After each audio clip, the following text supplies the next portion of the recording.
Hey, good morning, everybody. So it's time for our morning date, our date morning. And I have a really great topic I want to talk about today that I'm super passionate about. And it came about because of the meeting with the media company. Oh, yeah. That's where it really came from. So we're going to let people get settled in. Chris, if you want to do your thing too, this is our morning date. Me and Chris do a morning date almost every day. We're on earlier this week, I think on Monday, we were on 500 and our 580th morning date. Yes, I count them in my calendar.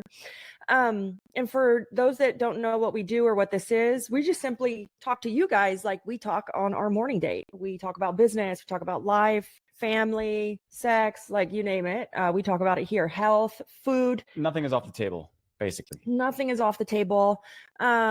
And you just bring your questions. What want to ask us something personal, business, kids, and you bring us those questions, and we just talk. It's not filtered, except for my language sometimes is filtered because we're on live. Because we're live. But it's not filtered. It's not script. It's just who we are. And we love doing this. This has changed our life. But my topic today is I'm not calling out these people by name, but I put Alex Hermosi in here on purpose. But I'm calling out those that compare themselves to the Alex Hermosis of the world, or like the Tommy Mellos of the world if you're in home service. And I, don't think it's fair that you're comparing yourself to these people. I think they have great information. I think great, I love reading some of their stuff. But what I want to point out is I also think that there's different advantages if you have kids and if you don't have kids. So I really want to lean into this topic and lean into what are we doing when we compare ourselves? And queuing that up real quick, even though I think the topic was kind of geared towards, a lot of these big influential people who are making motions, but the comparison of kids versus no kids, and I think that's what we'll get into, it applies to different ways, and just kind of like what you're looking at compared to what we're looking at. Yeah. So the whole point of this topic is that like when we compare ourselves, we're comparing like our chapter to their book, right? And we don't know what their book is like. We don't know the chapters in their book. And so the reason I said this with parents is because I've been getting a lot of people that I've been coaching and talking to, and it came up with the media company about like, who do you resonate with? Who is someone that would follow you? And we talked about like kids or couples in business or people struggling in business, the chaos of having your spouse or partner in a business, or kids that you have to deal with still, and you're still trying to deal with employees. And that's how it kind of came up. And we were talking about it. And, I was watching an Alex Hermosi video, and the guy was like, I put noise canceling, like earplugs in, headphones, head down and work. And I thought to myself, oh my God, I can't do that. Like, I can't do that because as a parent, I am so fearful that I'm going to miss a call from my son or my daughter, or something's going to happen, an accident, because it happened to me. Yeah. It happened to me. And, so I think some of the advice that we hear isn't realistic to where we're at in that moment. And then what we do is we self-defeat, we compare, we get all in our feelings and emotional, we get down, and then we start to get in this rut. And, the story about, that I saw that Alex Hermosi video and I was like, man, I wish I could do that. And then it makes me all get like in my head, I would get more done if I could do that. But I'm not really. or even worse is you jump in too quick to a concept or a movement or a thing, but you haven't primed yourself personally, or my family, or your family, like or saying, hey, I'm going to put headphones on for the next 6 hours. I won't be available, right? Because that's priming your family or your spouse. And, for me, the story was I was in a Zoom meeting, just like a regular weekly level 10 meetings. We all know what they are. And my 26-year-old called me, and I didn't answer the phone. I saw him call me and I didn't answer the phone. I was like, oh, I'm in a meeting. I can't answer it right now. I'll call him later. And then after that meeting, I called him later and he didn't answer. And we couldn't get a hold of him. And so it turned out it was an emergency. And when I see those things like the 2 headphones, noise canceling, earplugs, I think to myself, that's not an option for me. Yeah. But so what is, like Chris said, then what is?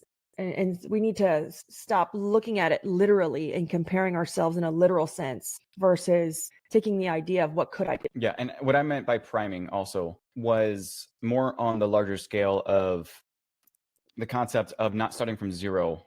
These people who are making motions, there's certain things in their life that they've teed up already in terms of knowledge, insights, preparation, things that you don't see. Again, on the iceberg, it's what's underneath the water that they've already prepped and primed for certain things. I think you made a good example is jumping too soon into, let's say, hiring somebody to do something. I think this goes in with one layer deep in terms of priming the outcome or priming for success. Is that jumping in too soon, you don't know all the preparation that somebody's done before to make sure that it goes off without a hitch. And so when somebody else dives in and they're like, oh my God, this was a train wreck, this was horrible. You got to look at it into the right lens is what were the things that weren't addressed or weren't said or weren't explained. All the achievers forged their own path, and that is exactly true. And, I don't think that, with the forging your own path, with every success comes a bit of like pain or sacrifice. Did you sacrifice money? Did you sacrifice time? Did you sacrifice like your health? I was just coaching somebody the other day and she's like, I cannot get my health in line. I just can't. And my question was very simple, and it's why? Tell me why, like why? And, but, so it's either pain, money, time, struggle. And, sometimes we're not willing to do that. Like sometimes we're not willing to forge it. Yeah. Like, I'm not going to lie. I've been pretty open about, sometimes I get a little, not aggravated, but I get a little bit upset with myself because, and this was prior to me kind of changing my mindset, was I always thought that the kids were slowing me down. Like, I'm just going to be completely transparent. I thought the kids were slowing me down. I had just had Yaya. I launched I launched my cleaning business during that time. And, I was like, oh my gosh, if I didn't have the baby, if I had a sitter, like if I had more help, like if I wasn't so tied down, and that it was slowing me down. But I also think there are advantages to having kids in business, right? And we forge our own path. But I just know that I was looking at it wrong. I wasn't looking at it honestly in the right way. It wasn't slowing me down. It was a different path to get there. Mm-hmm. And that different path, I can probably guarantee you, has different meaning. I personally have my own struggles and gripes with the idea of comparison, and it frustrates me to no end.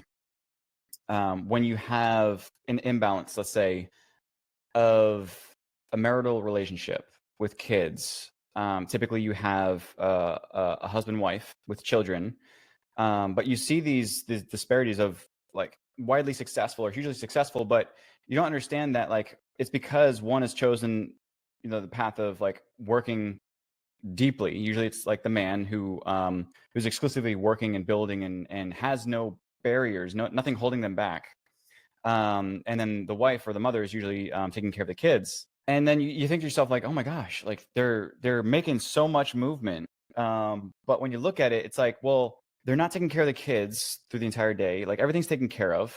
And it's like they have free reign over what they choose to do for work or hobbies. And I get frustrated because I know that for me, I place a lot of value on family. Mm-hmm. And so it gets to me because I want that balance. I want to be invested in the kids, and it's a different path. And so I know now that I am not comparing myself to somebody who has free reign that isn't as invested with their kids as I want to be. Yeah. So, this topic has everything to do with, like, say, if you have kids or if you have a spouse, or here's the other problem. If you have responsibilities that they don't have. So like no one thinks about that. Responsibilities that they don't have, which means they're in a different place in their business than you are. Like maybe you still have to go to the office. Maybe you're still in the field versus some of these people that were self-defeating. It's not their fault. I'm not saying that any of them are wrong. I'm saying when we compare ourselves to that book versus our chapter, we have other responsibilities, whether those responsibilities are kids, employees. Like most of us are still dealing with employee issues. Like, come on, yesterday we had an employee issue and organize it. And poor Lisa, it was my mom's birthday and she's the office manager and HR person. And she was like, this is just what I wanted to do on my birthday. And it wasn't a great day. It was not a great day. I told Chris, I'm like, oh my God, like I need to get out of the house. Can we leave? Can we go somewhere? It wasn't a great day. We lost one of our longtime employees. And it didn't go down very well. We thought we were doing something. We wanted to go ahead and just give them a severance and let them have the rest of the time off and pay them. And it didn't go down very well. And so it created a lot of chaos in the office and some issues. And we didn't really expect that. So we have other responsibilities and other things. I did a call yesterday. And I mean, I was flattered during the call, but at the same time, I almost felt bad because they were like, I want these things. I want that. I saw you take your kids to New Orleans. That's what I want. And she goes, I feel so bad. Like she was beating herself up inside. Like, and I was like, no, like, stop comparing yourself to where I'm at right now. Let's work on where you're at and we can get there together. And so I think sometimes, especially with social media and how like fast information is moving and how much access we have to these major influencers, it can make us feel like crap sometimes. Like, just to be honest, it can make you feel like crap. I told Chris the other day, Billy and Austin's dad has passed away. So we don't have help with kids well, Billy's a grown person, with Austin on that side as childcare. And then, with Yaya, Chris's parents have passed away and my parents moved all the way across the country. Why'd they have to go off and move? They were so selfish. I'm joking. But so we don't have help with kids at all anymore. And I see people like go pick up and travel like on their own. And I'm like, Chris, I just want to go with me and you, but we don't have any babysitters. And I was like, I'm jealous. I want that. And so we all want something. We all see it. I'm like, I want to go to Italy without our kids. And then but it's so much work to do it. And, I was beating myself up inside and I'm like, stop. Like I could make it work if I wanted to, but we all still do it at some level. And so it's not just comparing ourselves if you have kids or you don't have kids. It's other responsibilities. Are you still in the day-to-day? Are you still dealing with employees? Like we have different levels of things that we have to like check in and be there for when we're comparing to I love Dan and we can go to Buy Back Your Time. And, in working with the media company that we hired for the book, they were like, how do you compare your book to Buy Back Your Time? Because we're using the same. They did the launch for it, or not the launch, but the media for it. I'm like, well, with mine, it's like before you can buy back your time, you have to make sure you're not buying back inefficiencies. And so through this whole book process, I was comparing myself to Dan because I'm using the same team, and I'm like, dude, I'm not Dan. I don't want to set myself up for like a huge disappointment because I don't know what I can do because I still have other responsibilities. So I can't do everything. I can emulate some things, but and so it goes across everything when, what responsibilities are you still in? Whether it's kids, working with your wife or your husband, like I said, day to day, it can be really self-defeating and that's not a great thing. So, if you have lack of joy, it'll affect your heart. Lack of joy or happiness will affect your heart. And that's why sometimes if you feel like your heart is fluctuating, skipping a beat, or you have heart issues, they say that it's because you have lack of joy inside, right? I'm not trying to sell you anything, but just buy my book. Yeah, no, but It's not even ready yet. I'm like, buy my book. It's only $20. I'll give you the $20. Buy my book.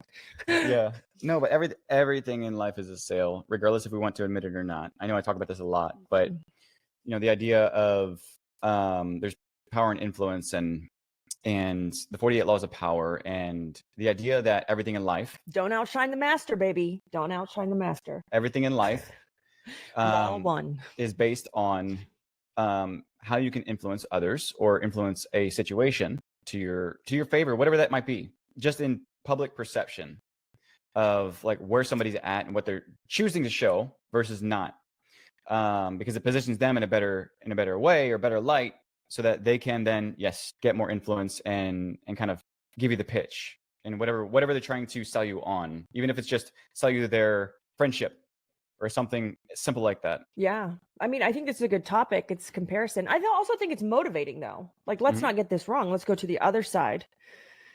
I've been in some rooms for the last few years that, holy crap, like you know, I was scared when I stepped in the room for the first time when I got into boardroom. It was male dominated. Like I think there was one girl in there, that was it. And one other, and we got in at the exact same time. And you know, it's you look in this room and you compare yourself and you're like, and to say that no one compares herself to anyone is a lie. Like let's just say that it never happens. Whether it's like looking at a magazine, you're like, ooh, she's sexy, like she's pretty, I want to look like her, or comparing yourself to your parents or your siblings or like mentors that we follow. It happens. I still compare myself to certain things because I'm trying to achieve certain things. And that's why we have like vision boards and we're visual. You're looking at it to get to a goal, but there's also things to compare yourself against. So I think there's the positive side to it. And it's like, you know, it can be self-motivating and it can make you move so much faster than you ever knew you could. So it's like finding that balance to say, hey, I'm not setting myself up to fail. I'm not self-sabotaging. I'm not chipping away at that. Because then you wake up one day and you wonder why you're in a rut. Like you wonder why is the person I'm following motivating me or depleting me? Yeah.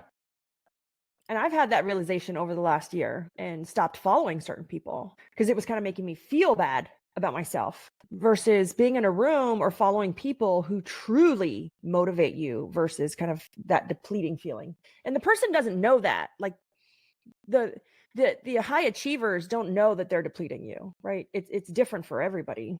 It's what we choose to focus on. Yeah. So Jerry says he respects the ones that are willing to be vulnerable and honest about the struggles. Let's talk about our struggles, Chris. We are in a season of implementation, and oh my God, are we tired? We're like, to just be honest, it's we have 3 businesses, 4 actually. We're launching the book. We have Woot Recruit, we have Sell Convert Clean, I have Organize It, and oh my God, is this a lot of work? But it was the struggle for me was before January. Before January, I hadn't sat down. I had wrote a vision and I had wrote things out, but they weren't cohesive. They weren't like, they didn't work together. And then once I sat down and wrote them, and then how did my family incorporate? And we already did the family stuff prior, but each individual company was running like as a silo. And then once I sat down and really wrote a mission about like, why do I have all of these things and what am I doing and what's the goal? All of a sudden we saw a change, even in our employees, like Complete change in like all the employees. They're helping, they're crossing, we're sharing resources and assets and playbooks. And it's become really interesting to see this like an ecosystem grow and evolve for the cleaning industry. And we have our own little like ecosystem now of we have like a whole tech team that supports all the companies, a whole marketing team that supports all the companies, and a whole finance team that supports all the companies, because I had them all individually. And oh my God, Jeremy, I thought me and Chris were going to die of like stress, and it was just a crapshoot and stuff. Like we were organized and we had playbooks, but it was just overwhelming. And that was in when we did the 100 hours, and it was January. No, it was December. Well, we did 3 weeks of 100-hour weeks. And that's when we got clarity. And if we wouldn't have done that and put those 100 hours in for, I think it was 2 or 3 weeks in a row, it was in January. It was the week right after Christmas into New Year's, and then the 2 weeks prior. Because when we went to CBF CBF Pro Trip, and is when it in Tampa, that's when it ended. That was the 17th of January. Yeah. It freaking sucked. But if we wouldn't have put in those 100 hours for about 3 weeks straight, we wouldn't have been able to get our heads above water. I'm sorry. Yeah. So here's the deal is we talked about 2 things. One is don't compare yourself to another person's book. Your chapter is somebody else's book. Keep that in mind with what we're talking about right now, honestly. If we wouldn't have said that we spent and took 100-hour weeks and put that in, keep in mind that we got kids. So we don't even know if the kids ate during those 100-hour weeks. Again, there's the concept that there is an equivalent exchange in everything in life. So the same concept is focus on business, focus on kids. So there's a season of focus. Yeah, I'm laughing because there were times I woke up and I'm like, I'm not even going to shower, Chris. I just need to get this done. I don't know how many times I repeated the phrase, do what you think is right. And we made it through. But that's the whole deal here is, number one is it was the season of focus. We all of a sudden came out with this platter of, Yeah. whatever, but we put in the work and there were sacrifices. And so it's just a matter of what you're willing to sacrifice. And do you know your own threshold of risk that you're willing to take? If not, then you compare yourself to what we did. Yeah, no, I think with that, you'll learn things about yourself. So like if you want to achieve some of these things that higher achievers achieve and that higher achievers achieve, there are sacrifices and you can do it. It's like interval exercising. You push yourself to like the limit, and we broke. I'm not gonna lie, those 100 hours for 3 weeks straight, we actually went past breaking, and we saw it and we said, oh my God, we need to reset, but we couldn't reset. We couldn't reset here in the house because it's too associated to the work. And so we're like, oh my gosh, what do we do? How do we reset? What's that reset? And so we actually went to the Virgin Islands with a friend. And we used that. So we worked a little bit extra past burnout, which was, I'll be honest, we weren't that efficient and it wasn't that great. We were trying to tidy up some things. And then the reset came back and it was great. Like for 2 days, no phone, no anything, sitting on the beach, eating steak and lobster for breakfast, lunch, and dinner. Yeah, I think I was so relaxed that on the beach, because of the way that the sun was setting, is that I had a tan on this side of my body. But that's the reset. And so then you come back and you're like, all right, you come back different. I always tell everybody, these high achievers, these people that do things, they work hard, they work to the point of breaking. But typically we don't know when we break. We don't listen to our bodies and our minds. But if you're in tune, you can push to breaking. And instead of getting overwhelmed, you get excited because you feel the breakthrough coming. You feel some momentum growing and building. I told Chris, I said, I feel it. It's going to be huge. And I know it. I can feel it. I can't see it because I can't envision it. Yeah. And with delirium comes pure intention.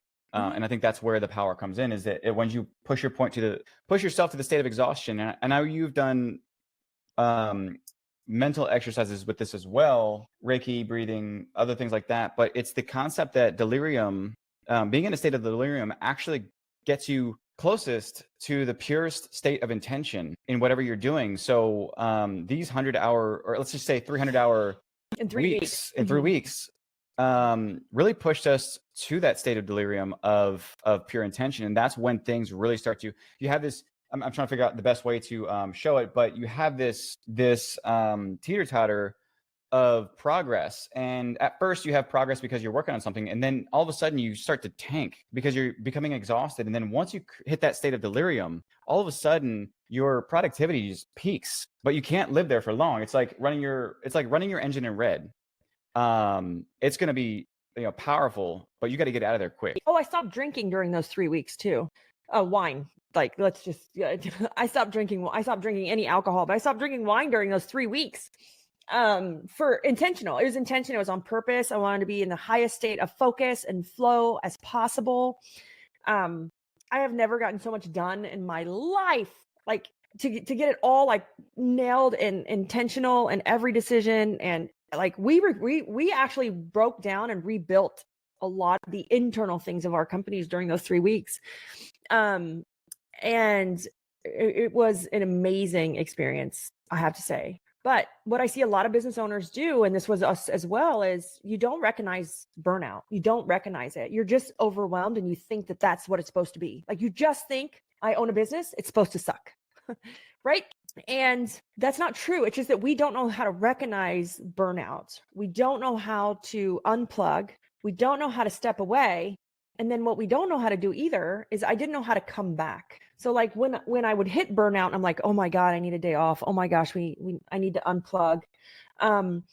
But and I always use this in my coaching with people. It's like, when you come back different. Do not come back the same, or you're going to be doing the same crap over and over and over. Come back different. If they could handle it for 2 days, then they can handle it for 2 weeks. When you come back different. Don't just jump right back in. Assess what was broken. Assess what didn't work. Work on that and let them keep doing it. Because if they can do it for 2 days, they can do it for 5 days. And if they can do it for 5 days, they can do it for 2 weeks. And if you helped out during the days that you were gone, then you didn't actually get that reset. No. I just wanted to clarify that. Then that is not a real reset, guys. And I think it's fear. It's fear of stepping out. It's fear of it burning down. I'm like, let it burn down. Let the shit burn. Let it burn. Who cares what's going to happen? Nothing's going to happen. Maybe. What's the worst thing? You get a bad review. Maybe one. Like, is it worth it? Maybe you lose a customer. I mean, it's not the end of the world. God, we lose customers every day.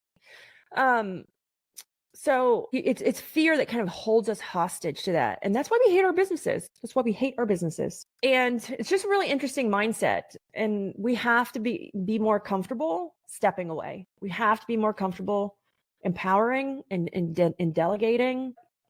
You know, with the 1 layer deep, the principle and the framework around it, it's like, are you delegating inefficiencies? What are you delegating? Yeah. And I think that's what we're nervous about. We're not even confident in our process. We're not even confident in what we're delegating. Like, should it be delegated or should it not?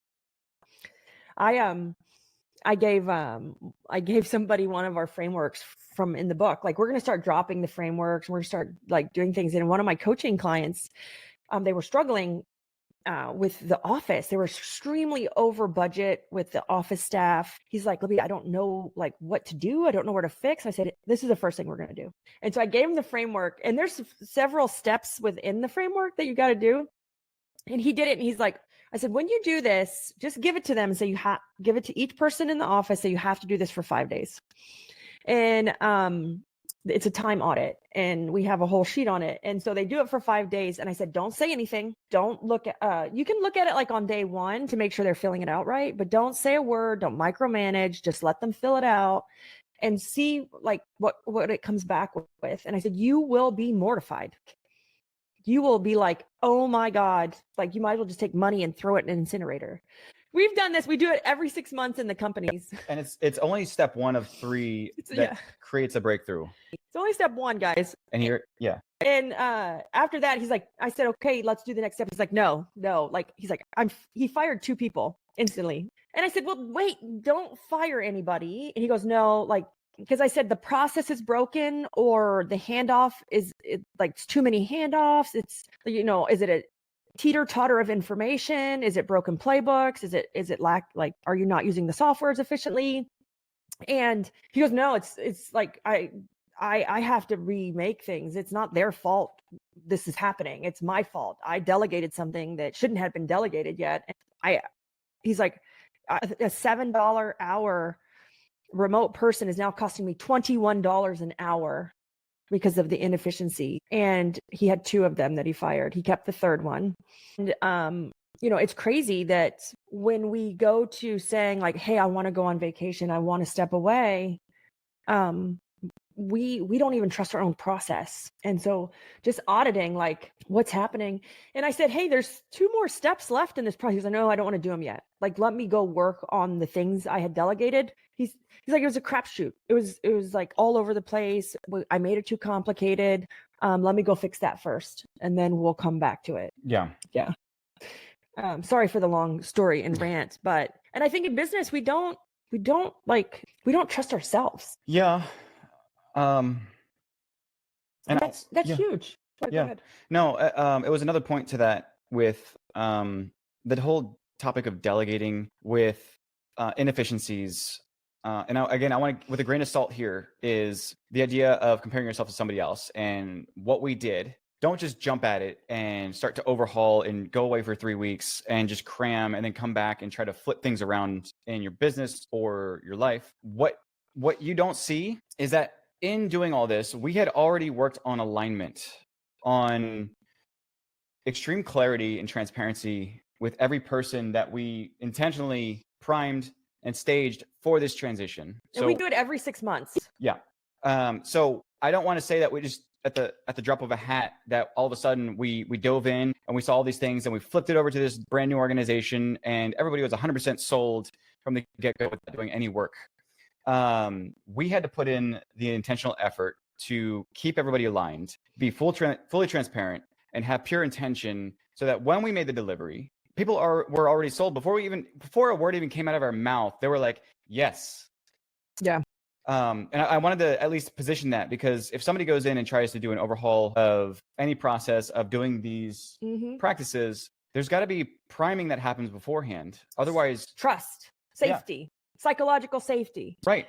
But it's also, again, to Jeremy's point, is the sale. You got to sell them on the concept, on the idea before it's even needed.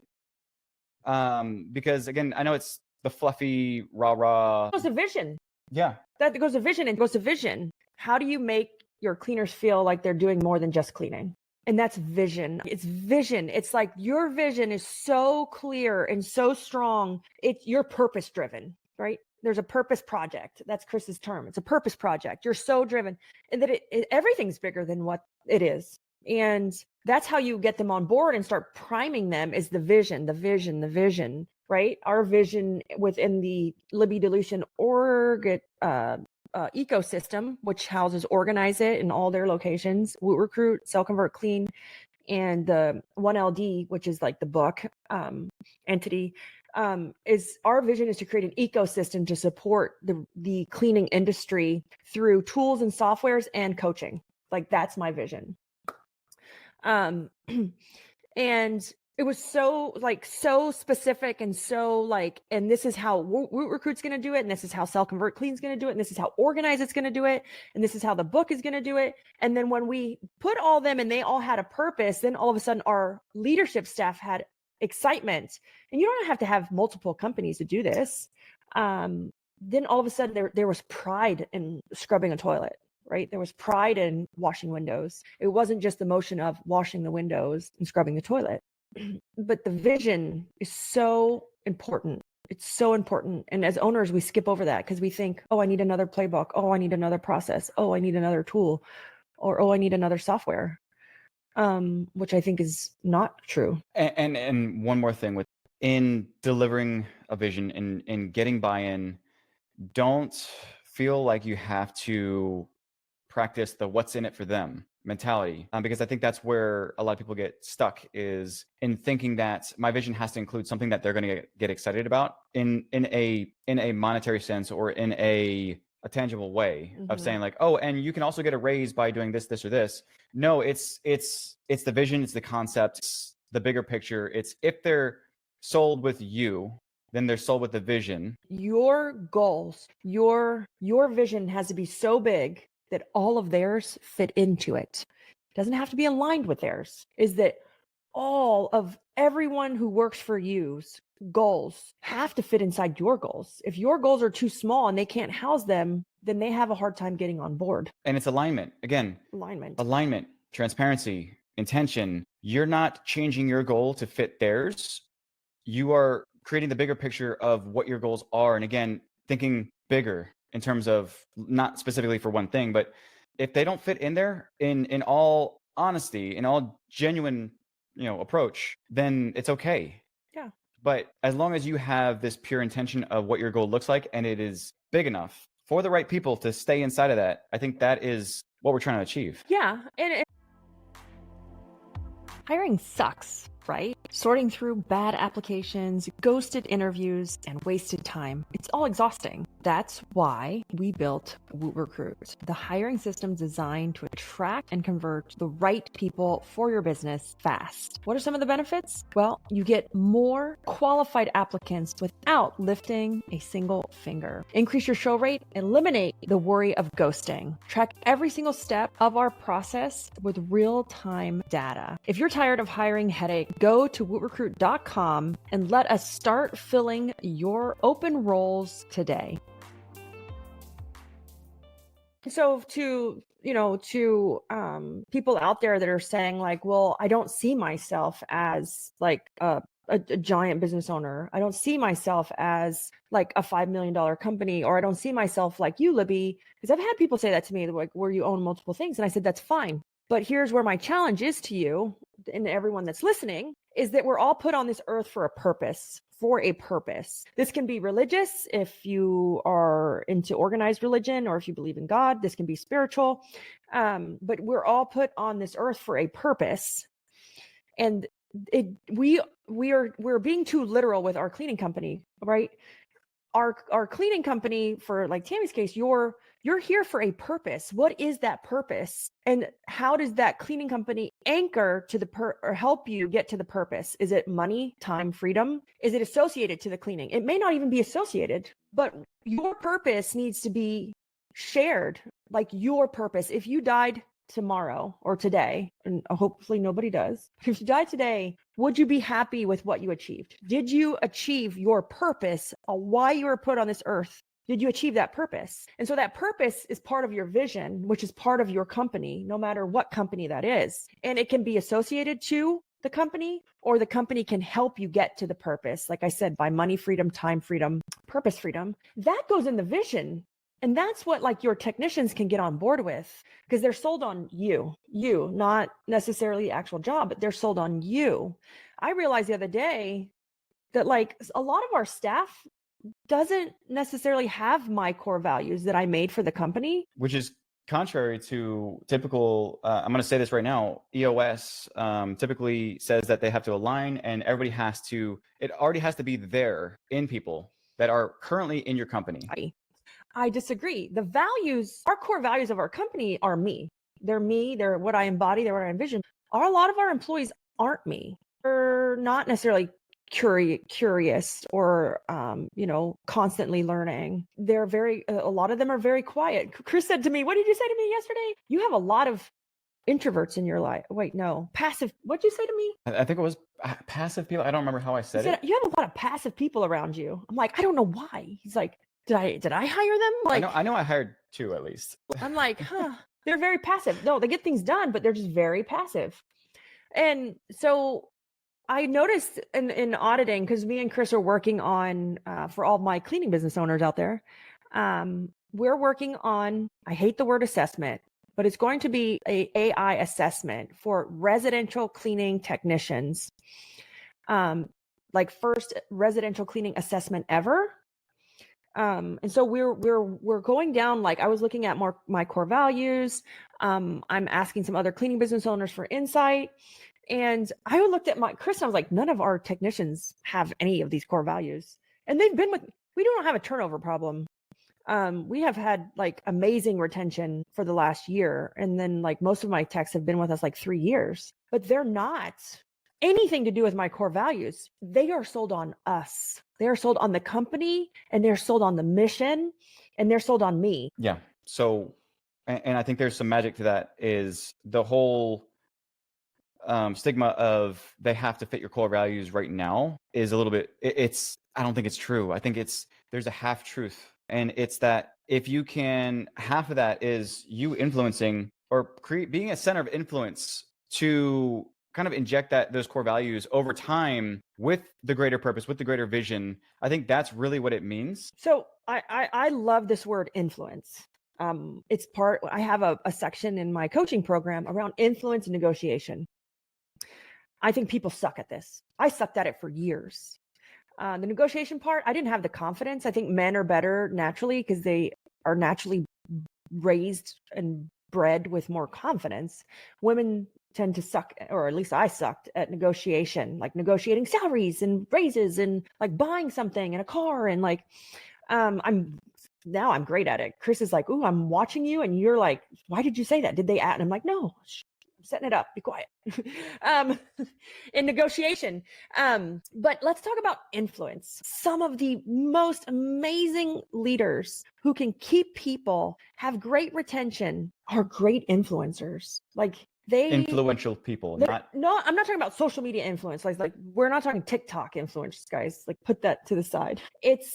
They're influential. Like they're just like people just follow and listen to them and hang on every word. And they know how to communicate their vision, their expectation, and the end result. Like And these are people that you see I mean, I have coached companies that were 10 times larger than me because they like, I don't have a playbook. And they're like, we're $10 million. And I'm like, I'm like, oh my God, you don't have one process or you don't know your numbers and you guys made it to like 10 million. And I'm over here going like, and here I am like, let me write a process for everything. But what I've met is these people have the ability to influence. It is so amazing at how they can communicate and share like vision and transparency. And anyone will do anything for them, like anything. And everyone wants to work for them. And you know what that is? The power of influence is it's creating allies, creating apostles for your company, people who will be those champions that will not stop at shouting from the rooftops about whatever it is you're doing or watch every single video, because I'm pretty sure that at some point we're probably going to have one of our own, a couple of our staff jump in. Oh, our staff's on here. This is public. Yeah. Like, sometimes Willie's on here. Sometimes Eliani's on here. Sometimes Lisa's on here. And Maria. Yeah. I'm like, this is public. We don't hide anything from anybody. Go ahead. Sorry. But it's creating apostles for your company. The power to influence will create apostles for your company. It's people who will go with you anywhere, to help you with the goal, even if it doesn't directly benefit them, but they're so sold on you that they're sold on your vision. A great example of this, guys. We launched Sell, Convert, Clean. And we have different departments. When we did the org restructure, we took tech and marketing and sales and finance out of all the companies, and we've made our own tech team, our own marketing team, and our own finance and HR team that support all companies. And so what we saw with this is it's really interesting. Like, hey, we need someone from one of the companies to go help in another company, and they're like, sure. Yeah, like, oh yeah, like no problem. Let me help. And before we really had that vision, anytime I would ask somebody for something, it was like, that's not my job. And then I was like, holy crap. Like, okay, well, I mean, you're still getting paid. What's the matter? But that was the response I used to get. Oh, that's not my job. No, I don't want to. I'm like, I'm not asking you, I'm telling you. And over the last, I would say 2 years, no, probably like the last year, as I started to add more things, that has changed. They're like, hey, how can I help? Like the whole Woo Recruit team is like, can we be on the book launch team? We want to help you launch the book. What can we do? And I'm like, sure. I don't know yet. It's a new level of excitement. I'm like, I don't know yet, but when I figure it out, you can help.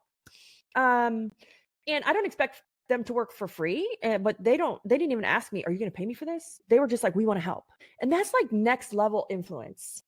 And leadership is influence. And I agree, Tammy. I have been working on, I have a great coach, Coach Cavani, that actually not Cavani, but Caviani, sorry. Caviani, and which I'm fixing to hand off, and he's going to coach Chris.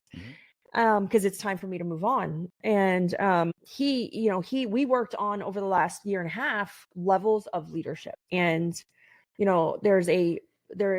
like, I've seen Libby 1.0, I've seen Libby 2.0, and you are currently in Libby 3.0.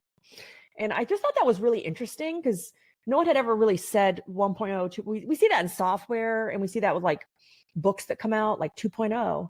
I think Beth just put out like Deep Cleaning Specialist 2.0.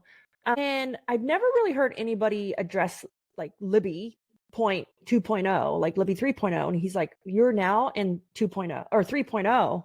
He's like, you've reached next level. And I was like, whoa, I have. But someone had to tell me that. And I think for us, we just think we're the same. It's that imposter syndrome. Is it, am I really better? Am I really influential? Am I really a great leader? It's hard to measure. But until you believe it, you're not like, you haven't got to 2.0 yet. Because first I had to have someone tell me it for me to even believe it. I just was going through the motions, and it's like, there's no way to really measure it. So I think also, if you don't believe it or see it or point it out and take that moment to say, oh my gosh, this is next level. I've reached next level.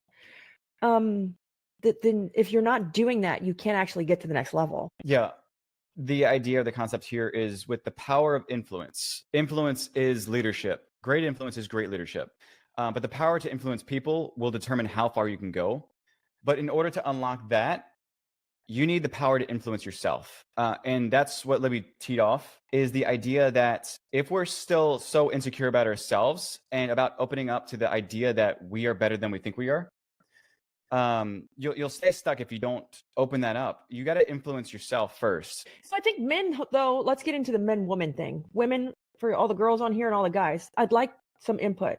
I think for women, this is really hard. This is really hard. I have struggled with this for years. And I've always been, except for in residential cleaning, I've always been in male-dominated groups or industries. I owned a bar. It's very male-dominated. My prior career with the Elephants, if you don't know what that is, ask me later. It was male-dominated. I was the first woman to do the job that I did for Feld Entertainment and Ringling that they ever had. And very male dominated. Got into residential cleaning, it's very female dominated. And then in software, it's very male dominated again. And I think what Chris said, if you don't believe it in yourself and you can't influence yourself, you're going to be stuck. But here's where I think with women and men is men have an easier time at this, because they're naturally more confident than women.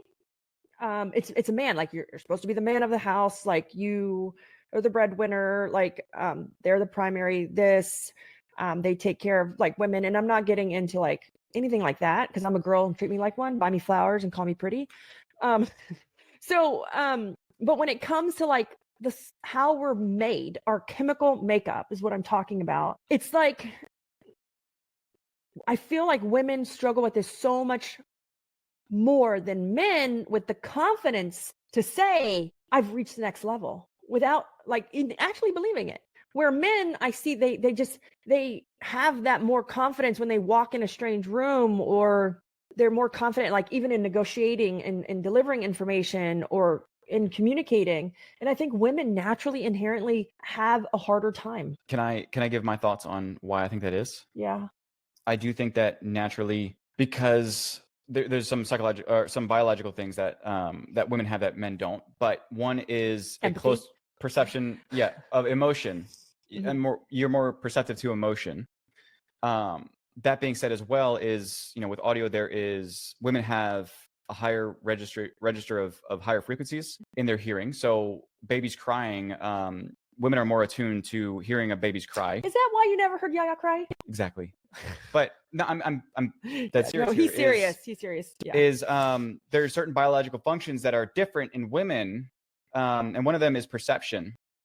And that being said, is I think also with the society as we have it right now, is that women have this knack or this sense of connecting or feeling nurturing, where you have this thing that's dependent on you. You have these responsibilities that are dependent on you. And so if you have, let's say, the power of influence to influence yourself, then subconsciously what you're saying is that you can rise up and leave everybody else down here. But the natural instinct for women is to stay here, to nurture, to care, and to make sure that everybody else is taken care of. So you have to stay at the same level as other people. And I think that's really, really difficult if you think about it. Is instinct is to stay at the same pace as others so that you can stay there to nurture and care. Yeah. And especially of kids, right?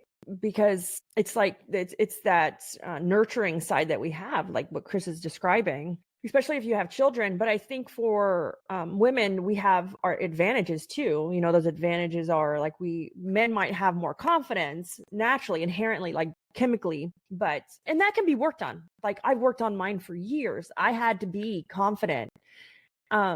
But where we have more empathy than men. So there's the trade-off, right? CEOs, companies, giant organizations spend millions of dollars training men on how to be more empathetic in these giant firms and businesses because they like that. Where over here, we like, and I don't know if it's necessarily confidence, but it's something around that. Anchoring to dependencies. Yes. Things that you feel you have to take care of or control. Mm-hmm. And I think that's that motherly instinct we all have. So I've always been in very male-dominated industries. And how do you come off so that you're taken seriously, you're direct, but you're not perceived as a BTICH, Right? Right? Because I always tell Chris, I'm like, oh my gosh, is that kind of snarky or is that kind of confident? Is that kind of like, I'm like, where's the line? I'm not sure. And I get it, because how do you be a confident woman and not, it's just like being a guy though. How do you be a really confident guy without being douchey? Right? There's that line. And it's the same thing I think for women. How do you be really confident woman without being perceived as a, you know what? And so there's that line, and I think it's true, but it's funny because it is a struggle. And I think it's easier for us to get labeled because, my kids will call me a Karen, and I'm sorry, not anymore, but back there, like, and I'm like, why am I a Karen? That's the new 5-letter word. Yeah, I'm like, why am I a Karen? And they're like, well, you drink wine and you shop at Costco's and you complain. I'm like, okay, well, I guess. And so, it's hard. I think you get labeled a little bit faster sometimes. And where's that happy medium? And I think for me, honestly, the happy medium is if you deliver it with honesty and vulnerability, then you're not perceived that way. Yeah. Mhm. And there's a concept. It's called regression to the mean. And Chris is it's smart. I've never heard of that, Chris. I'm like, where but did it's that come from? just keep this in mind, because I think it's also where you have a much harder tendency to, I think it's regression of the mean, but it's basically as far out as you step out from what you consider the norm in society for a woman. It's harder to step out and stay out without pulling yourself back in. And I think that is what's keeping some people stuck, is that regression to the mean. It's pulling back into what you feel society requires of you. And so how do you break through that mindset to make sure that as you step out, you don't naturally pull yourself back in? How do you keep growing without feeling this anchor to society's norms? I'm in deep thought because I was thinking, how did I do it for everyone who's listening? Because like when Dan first let me in boardroom, I was terrified. I was like, oh my God, what am I going to do? They're going to kick me out. I don't know anything about software. I mean, I was pretty new. So to answer Chris's question, I'm thinking through the process, because guys, I have let a lot of things go. Like, just to be frank and like totally open and honest, to achieve where I've gotten and where I'm going and where I want to be, I have had to let a lot of things go that society would label me as a bad mom. And how did I do that? As Chris was explaining it, so I can explain it to you guys. How did I let it go? I think the most powerful thing I did was to sit down and to really, and I'm not talking goals and I'm not talking revenue, to really work on the purpose, my purpose. What was I trying to achieve? Why am I working so much? Why does this matter? Why do I have Organize It or Woot Recruit or any of the companies? Why am I writing a book?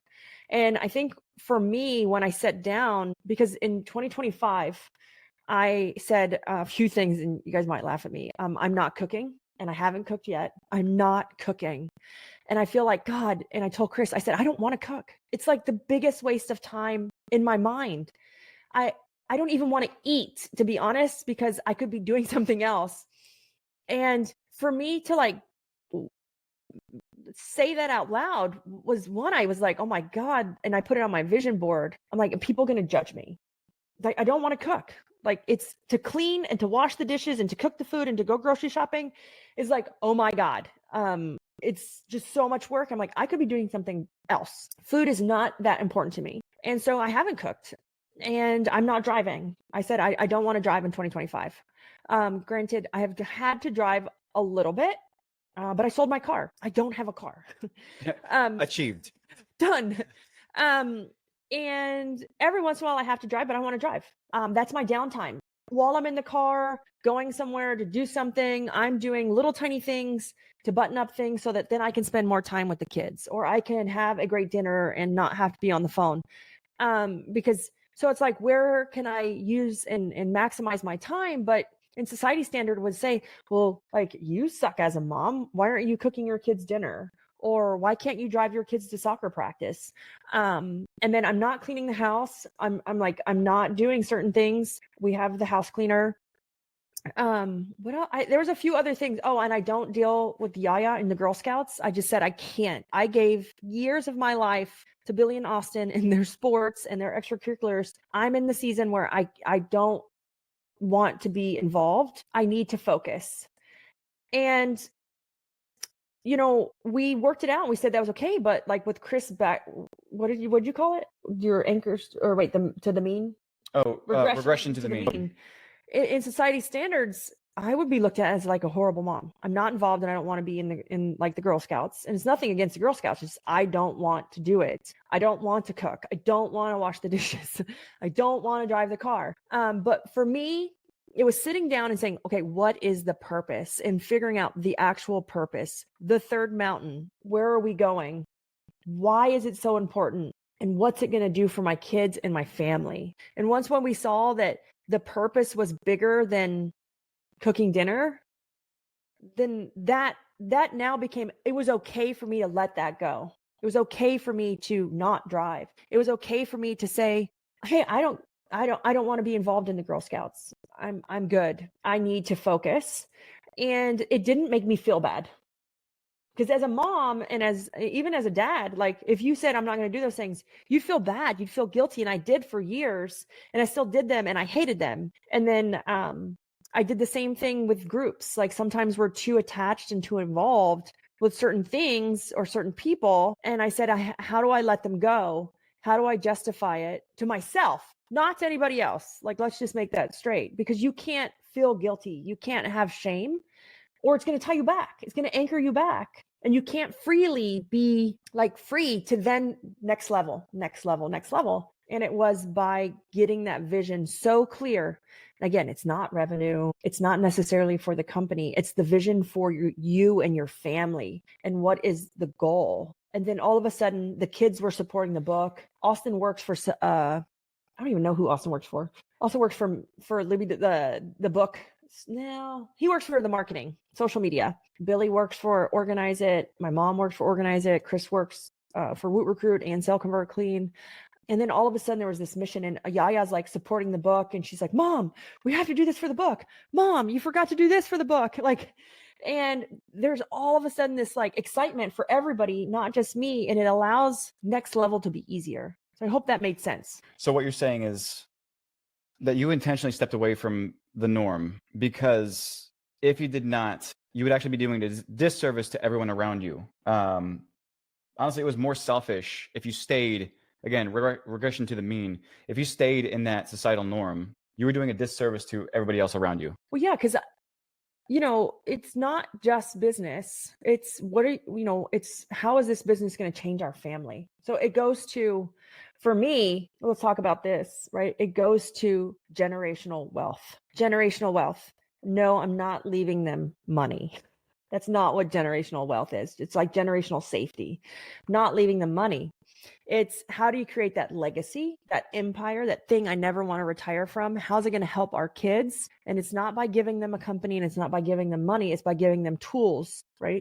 It's by giving them the tools to succeed in life. But it came down to like that generational wealth, and wealth is an abundance, right? Of something. It's not necessarily abundance of money. It's abundance of things.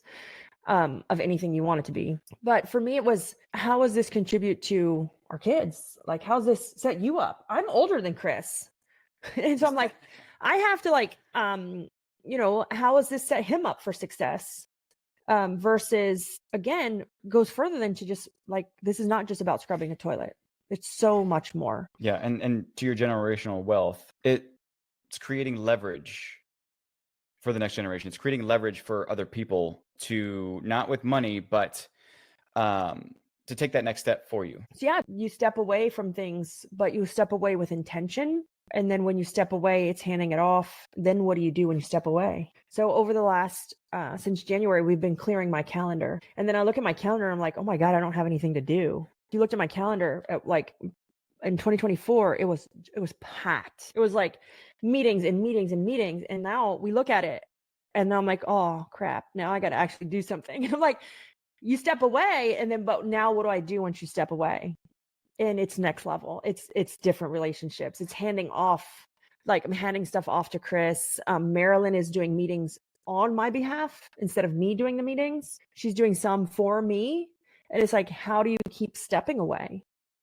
And it's, again, it goes back to vision. It's like, why are you doing this? Why is it important? Why should Marilyn care? Like, why should Chris care? Yeah. And I think I have to look back, but I think it was one of our, either the first or the second date morning that we ever put out there and published. But I talked about really you owning your kingdom. Like, you have to take care of yourself and your kingdom before you can then step out, and you have this other ring of influence as you have those the traditional kingdoms of these protected borders. As you come out into more of the general areas, is that you have to take care of yourself first before the next layer. And that goes to health and mental health, physical health, mental health, food health. I don't know what you want to call it, like nutrition. Those are some of those layers. And so if you're feeling like a little less confident or a little down or a little insecure about the vision, or you don't have clarity on the vision. And this conversation started with like, don't self-sabotage by following people that aren't in the same place as you, right? I was just trying to be a little polarizing by putting Alex Hormozzi's name in there. Which we love, by the way. I love him. Yeah. I'm like, dude, like, yeah, you're moving 100 miles an hour. I'm like, man, can I give you my 3 kids for a month? And I could probably move as fast as you. And so don't self-sabotage, because I find myself doing that sometimes still, guys. Come on, let's be real. It goes back to, if you're feeling like you're not influencing, let me just tell you guys all right now, the fastest way, and we haven't talked about this, the fastest way to get your employees to influence your employees. So let's just say you don't have great leadership skills, you're working on them, you're really trying, and you don't know how to get people to follow you. You know what the fastest way is? The easiest, fastest way. Go on a health journey and share it with them. I shared my health journey with all the companies, and all of a sudden, I didn't even try to, I was just sharing it. And all of a sudden, everybody's walking, everybody's trying to lose weight, everybody wants to do a challenge, everybody's watching what they eat, everybody's doing exercises that I shared online. And I didn't even share it with the company. I shared it on Facebook, and like Gabby from sales was like, oh yeah, I was doing your exercise routine. You shared it on Facebook. And Gabby's in sales. And that is like the fastest way to, one, build your confidence, is focus on your health, share it with your team, and they will automatically be influenced by you and start following suit automatically. And you know why that is? Because they crave the same thing, right? I think there's another part to it. Chris is smarter than me most of the time. So why is that, Chris? Because of the fact that you took time to care for yourself and cared enough to change yourself, which is not common for a lot of people, to be open enough to be willing to change yourself and be.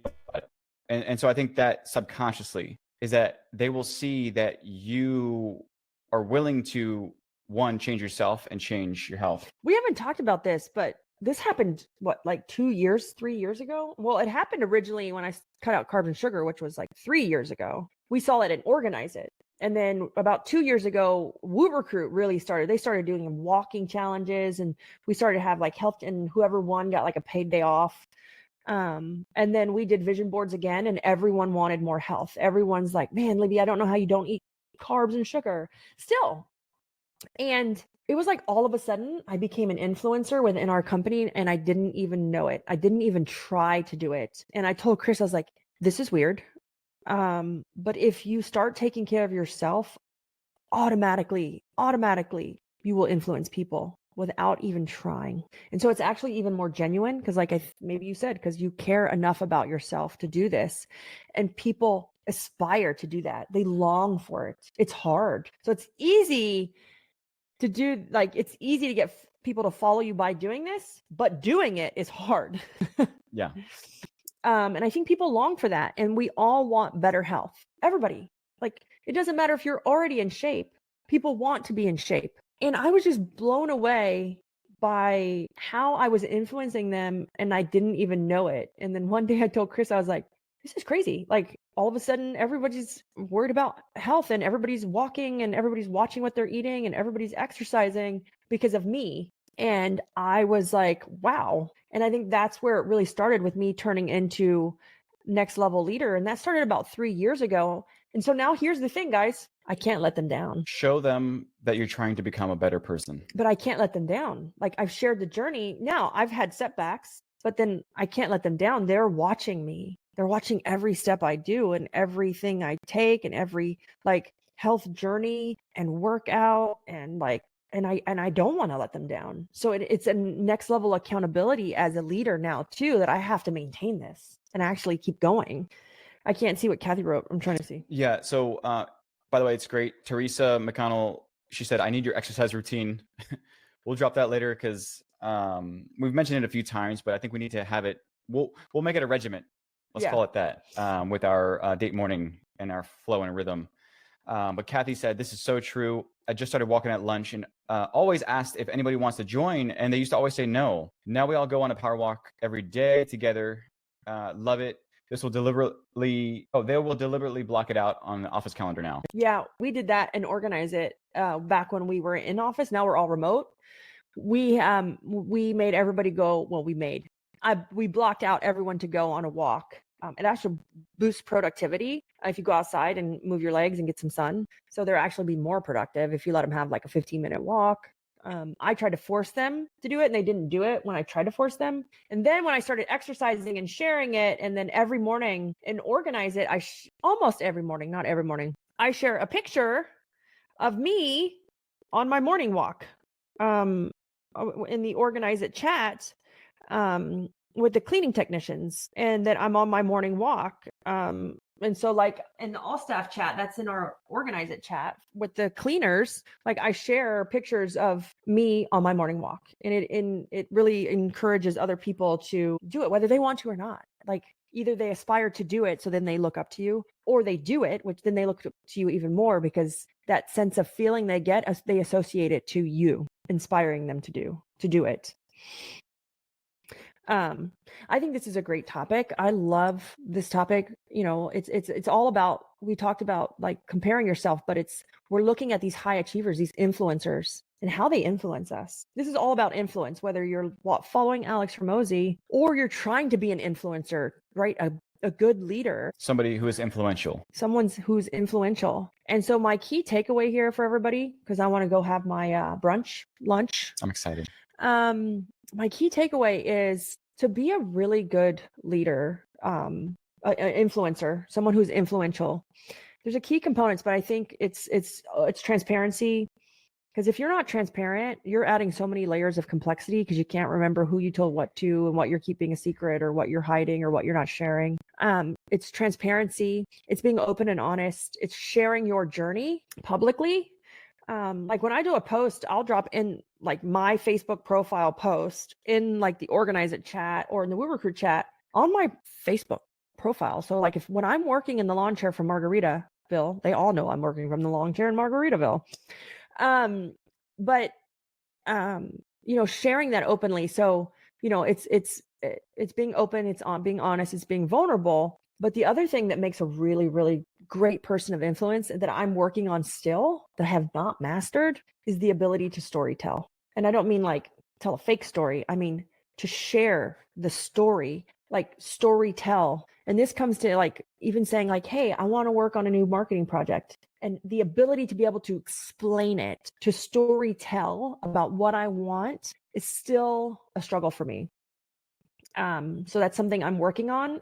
You could call it communicating, but it's painting such a vivid vision, storytelling. People are drawn to the way you speak and communicate. Yeah. Yep. Anything else? I think this is a great place to wrap it up. Me too. And my only takeaway here is I think if anything at all, if anything for you to start out with doing something, is being comfortable with the idea of being your own influencer, center of influence, because you got to make sure that you are sold and you are bought in with the idea of yourself, with the idea of who you're going to be. If that doesn't happen, nothing's going to happen. I'll leave you with this question. The question is, who are you going to be?